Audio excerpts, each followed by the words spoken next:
அஸ்ஸலாமு அலைக்கும் வரஹ்மத்துல்லாஹி வபரகாத்துஹு. நபித்தோழர் சஅத் பின் அபி வக்காஸ் ரலியல்லாஹு அன்ஹு அவர்கள் அறிவிக்கக்கூடிய இந்த ஹதீஸ் சஹீஹுல் புகாரி முஸ்லிமில் பதிவு செய்யப்பட்டிருக்கும். ஒரு தினம் நபி ஸல்லல்லாஹு அலைஹி வஸல்லம் அவர்கள் தங்களுடைய வீட்டில் தன்னுடைய மனைவிமார்களோடு பேசி கொண்டு இருக்கிறாங்க. எது விஷயமாக பேசிக்கொண்டு இருக்கிறார்கள் என்று சொன்னால், ஒவ்வொரு மாதமும் அவர்களுக்கு கொடுக்கக்கூடிய அந்த செலவு தொகை பத்தலை, குறைவாக இருக்கிறது, இன்னும் அதிகபட்சமாக நீங்கள் அதிகப்படுத்தி தரணும் என்ற வாத விவாதங்கள் மனைவிமார்களுக்கு மத்தியில் ஓடிக்கொண்டு இருக்குது. ரசூல் ஸல்லல்லாஹு அலைஹி வஸல்லம் அதை கேட்டுக்கொண்டு இருக்கிறாங்க.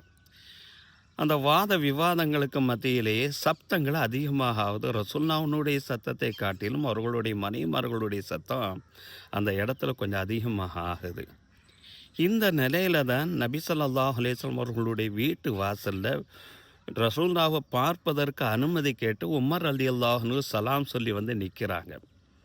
உமர் ரலியல்லாஹுனுடைய அந்த சத்தத்தை கேட்டதோட நபி ஸல்லல்லாஹு அலைஹி வஸல்லம் மனைவிமார்கள் அறக்க பறக்க எழுந்து தங்களுடைய பர்தாக்களை சரி பண்ணி கொண்டு விறுவிறுன்னு சொல்லி போயிட்டாங்க.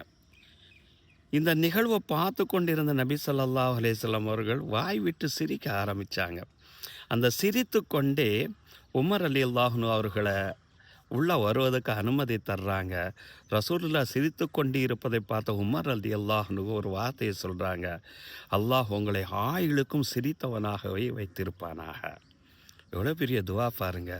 ஒரு நபருடைய சந்தோஷத்தை நீங்கள் ஆயுளுக்கும் சந்தோஷமாக இருங்கன்னு சொல்லி கேட்குறது எந்த அளவுக்கு உண்டான மனப்பூர்வமான ஒரு துவா.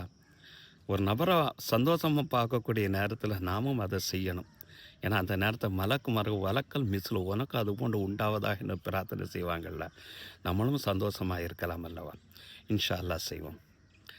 உடனே ரசூல் ஸல்லல்லாஹு அலைஹி வஸல்லம் சொல்கிறாங்க, இவ்வளோ நேரம் பேசிக்கிட்டு இருந்தாங்கப்பா, உன்னை பார்த்ததோடு போயிட்டாங்க அப்படின்னு சொல்லையில் தான், யார் ரசூலுல்லாஹ், என்னை விட உங்களுக்கு தானே அவங்க அதிகபட்சமாக பயப்படணும் என்று சொல்லிவிட்டு அந்த பெண்களை பார்த்து சொல்கிறாங்க, தங்களுக்கு தாங்களே அநீதம் இழைத்து விட்ட பெண்களை என்னை காட்டிலும் நீங்கள் ரசூலுல்லாஹ் அவர்களுக்கல்லவா நீங்கள் பயப்பட வேண்டும் என சொல்லக்கூடிய நேரத்தில், ரசூல் ஸல்லல்லாஹு அலைஹி வஸல்லம் அவர்களை காட்டிலும் கடின கோபம் கொண்டவரும் கடினமாக நடக்கக்கூடியவரும் நீதானே, அதனால் தான் உங்களை பார்த்து பயப்படுகிறோம் என்று அந்த பெண்கள் சொன்னார்களாம்.